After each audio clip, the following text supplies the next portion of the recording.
السلام علیکم ورحمۃ اللہ وبرکاتہ۔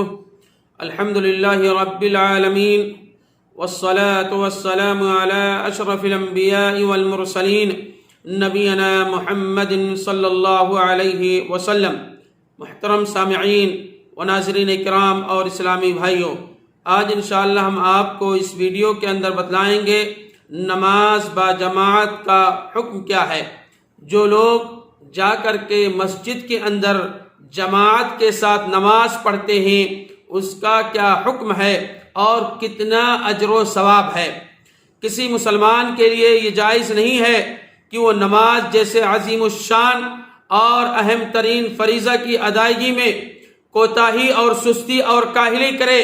قرآن مجید میں کئی مقامات پر اللہ رب العالمین نے یا ایھا الذین آمنوا اقیموا الصلاۃ کا ذکر کیا ہے، اور سینکڑوں احادیث میں نبی کریم صلی اللہ علیہ وسلم نے نماز کی اہمیت کو واضح کیا ہے اور پابندی کے ساتھ نماز با جماعت ادا کرنے کا حکم بھی دیا ہے۔ نماز میں کوتاہی اور سستی کرنے والوں کے لیے منافقین کی صف میں شمار کیا گیا ہے، جو لوگ نماز نہیں پڑھتے ہیں۔ اللہ تبارک و تعالی نے قرآن مجید کے اندر سورہ نمبر 2 آیت نمبر 238 کے اندر ارشاد فرمایا، حافظوا علی الصلوات والصلاۃ الوسطی وقوموا للہ قانتین، نمازوں کی حفاظت کرو، بالخصوص درمیان والی نماز کی، اور اللہ تبارک و تعالی کے لیے با ادب کھڑا ہو کر کے نماز پڑھیں۔ اور وسطی سے مراد جو یہاں ہے وہ عصر کی نماز ہے۔ دوسری جگہ اللہ رب العالمین نے قرآن مجید کے اندر ارشاد فرمایا، وَأَقِيمُوا الصَّلَاةَ وَآتُوا الزَّكَاةَ وَارْكَعُوا مَعَ الرَّاكِعِينَ، اور نماز قائم کرو، زکوٰۃ ادا کرو، اور رکوع کرنے والوں کے ساتھ رکوع کرو۔ یہ آیت نماز با جماعت ادا کرنے کی فرضیت پر واضح اور صریح دلیل موجود ہے۔ اگر مقصود صرف نماز قائم کرنا ہی ہوتا تو آیت کے آخر میں وَارْكَعُوا مَعَ الرَّاكِعِينَ کہنے کی ضرورت نہیں تھی، اور رکوع کرنے والوں کے ساتھ تم کیا کرو، رکوع کرو، کہ الفاظ ہیں ہوتے جو نماز با جماعت ادا کرنے کی فرضیت پر واضح نص بھی ہے۔ جبکہ نماز قائم کرنے کا حکم تو آیت کے پہلے حصے میں اللہ رب العالمین نے ذکر جو کر دیا، وَأَقِيمُوا الصَّلَاةَ، یعنی نماز قائم کرو۔ اللہ تبارک تعالیٰ نے میدان جنگ میں اور جہاد کے وقت بھی نماز با جماعت ادا کرنے کا حکم دیا ہے، جو اس بات پر دلالت کرتا ہے کہ حالت امن میں بالاولیٰ نماز پڑھنا اس کے لیے ضروری ہے اور فرض ہے۔ جب لڑائی کے میدان میں جہاد ہو رہی، تلواریں چل رہی ہیں، اس وقت انسان کو نماز پڑھنا جماعت کے ساتھ افضلیت قرار دیا گیا ہے۔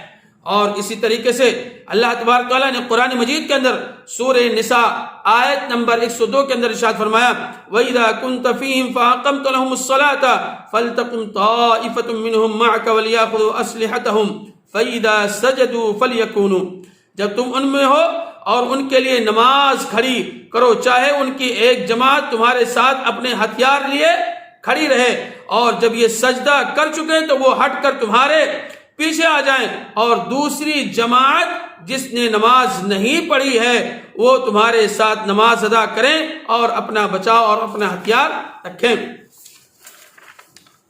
اگر کسی مسلمان کو نماز با جماعت ادا کرنے کی اجازت ہوتی تو سب سے پہلے، اگر کسی کو نماز بلا جماعت ادا کرنے کی اجازت ہوتی تو سب سے پہلے اللہ تبارک و تعالی ان مجاہدین کو اجازت دے دیتے جو میدان جنگ میں دشمن کے سامنے صفے باندھے ہوئے کھڑے ہوئے ہوتے ہیں۔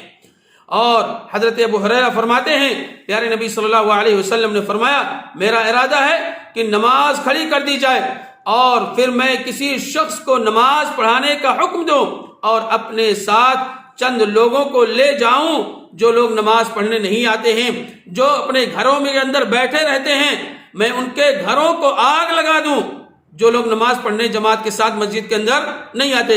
اگر مجھے خدشہ نہ ہوتا کہ گھروں کے اندر بچے اور عورتیں ہوتی ہیں تو میں ان کے گھروں کو آگ لگا دیتا۔ دیکھیے جماعت کی اتنی بڑی فضیلت ہے۔ تو میرے بھائیوں اور دوستوں، تمہارے لیے ضروری ہے کہ سب سے پہلے جب اذان سنو تو مسجد کے اندر جاؤ اور جماعت کے ساتھ نماز پڑھ کر کے آؤ۔ ایک حدیث کے اندر آتا ہے اللہ کے نبی صلی اللہ علیہ وسلم نے فرمایا تنے تنہا نماز پڑھنے سے جماعت کے ساتھ نماز پڑھنا 27 گنا زیادہ 27 یعنی 27 درجہ زیادہ فضیلت رکھتی ہے۔ ایک انسان تنے تنہا نماز پڑھتا ہے اور ایک انسان جماعت کے ساتھ نماز پڑھتا ہے 27 درجہ زیادہ فضیلت رکھتی ہے۔ اور اسی طریقے سے میرے بھائیوں حضرت عبداللہ بن مسعود رضی اللہ تعالیٰ فرماتے ہیں کہ اللہ کے نبی صلی اللہ علیہ وسلم نے فرمایا کہ ہم اپنے آپ کو دیکھتے تھے اور نماز سے وہی شخص پیچھے رہتا تھا جو نفاق واضح ہوتا تھا یا پھر مریض، اور اگر مریض بھی پیدل چلنے کی طاقت رکھتا تو ضرور نماز کے لیے آ جاتا تھا۔ حدیث کے اندر آتا ہے اللہ کے نبی صلی اللہ علیہ وسلم نے فرمایا ہمیں ہدایت کے طریقے سکھلائے، ان میں سے ایک یہ بھی جس مسجد میں اذان ہو اس میں جا کر نماز با جماعت ادا کرنا چاہیے۔ اور اسی طریقے سے آپ کو ایک حدیث بڑی معروف اور مشہور حدیث ہے، عبداللہ بن مسعود رضی اللہ حضرت ابو ہریرہ رضی اللہ تعالیٰ فرماتے ہیں اور صحابی رسول حضرت عبداللہ بن مکتوم کے بارے میں جو کہ نابینا ہے، دکھائی نہیں دیتا ہے، اللہ کے نبی صلی اللہ علیہ وسلم کی خدمت میں حاضر ہوئے۔ اے اللہ کے نبی صلی اللہ علیہ وسلم 6 عذر لے کر کے آئے، کتنا؟ 6 کہ اے اللہ کے نبی صلی اللہ علیہ وسلم میں بڈھا ہو گیا ہوں، میں نابینا ہوں، میری ہڈیاں کمزور ہو گئی ہیں، گوشت نہیں ہے، اور راستے میں سانپ اور بچھو ملتے ہیں، راستے میں کھجور کے باغات پائے جاتے ہیں، میں کیا کروں؟ میں گھر کے اندر نماز پڑھ لوں عشاء کی، مسجد کے اندر نہ ہوں۔ اللہ کے نبی صلی اللہ علیہ وسلم نے فرمایا کیا تم اذان کی آواز سنتے ہو؟ انہوں نے کہا اے اللہ کے حبیب جناب محمد رسول اللہ صلی اللہ علیہ وسلم میں اذان کی آواز سنتا ہوں۔ اللہ کے نبی صلی اللہ علیہ وسلم نے فرمایا تب تمہارے لیے جائز نہیں ہے تم گھر کے اندر نماز پڑھو، تمہیں مسجد کے اندر آ کر کے نماز ادا کرنا ہے۔ بھائیو سوچو ذرا، جو نابینا گھر میں نماز پڑھنے کی اجازت نہ مل سکی اور آنکھوں والے جو اذان سن کر مسجد میں نماز پڑھنے کے لیے نہیں جاتے، قیامت کے دن ان کا کیا حال ہوگا؟ اللہ کی قسم کھا کے کہتا ہوں میں نے ایسے لوگوں کو دیکھا ہے جہاں مسجد کی دیواروں پر بیٹھے ہوئے ہوتے ہیں، اذان ہوتی ہے حی علی الصلاۃ، کامیابی کی طرف مسجد کی طرف جانے کے بجائے وہ گھروں کی طرف اور دکانوں کی طرف چلے جاتے ہیں۔ ہمارا اور آپ کا کچھ نہیں، جو نماز سے بھاگ کر کے گیا ہے، دور گیا ہے، اس نے اپنی عاقبت خراب کی ہے، دنیا اور آخرت دونوں خراب کر لیا ہے، اور اس کا ٹھکانہ یہ جان لیجئے کہ یہ نماز اس کے لیے دنیا اور آخرت دونوں کے لیے فائدہ دے گی۔ آئیے اور آپ کی حدیث میں آپ کو بتلا دوں میرے بھائیوں، اللہ کے نبی صلی اللہ علیہ وسلم نے فرمایا اگر تو اذان کی آواز سنتا ہے تو پھر اس کے علاوہ ہمیں اور آپ کو بھی جا کر کے مسجد کے اندر کیا کرنا چاہیے؟ نماز ادا کرنا چاہیے۔ اللہ کے نبی صلی اللہ علیہ وسلم نے فرمایا کہ مومن اور کافر اور مشرک کے درمیان حد فاصل اگر ہے تو کیا ہے؟ وہ نماز ہے۔ دوسرے ایک حدیث کے اندر آتا ہے ہمارے اور کافروں کے درمیان نماز کا عہد ہے، جس نے نماز چھوڑ دی اس نے کفر کیا۔ اسی طریقے سے دوسرے ایک حدیث کے اندر آتا ہے معاملے کی چوٹی اسلام ہے اور اس کا ستون کیا ہے؟ نماز ہے۔ تو میرے بھائیوں ہمیں اور آپ کو ہر حالت میں کیا کرنا چاہیے؟ نماز کی محافظت کرنی چاہیے۔ اور اسی طریقے سے اللہ کے نبی صلی اللہ علیہ وسلم نے فرمایا کہ ہمیں اور آپ کو کیا کرنا چاہیے؟ نماز کو جماعت کے ساتھ ادا کرنا چاہیے۔ جو شخص اذان سن کر مسجد میں جماعت کے لیے بغیر کسی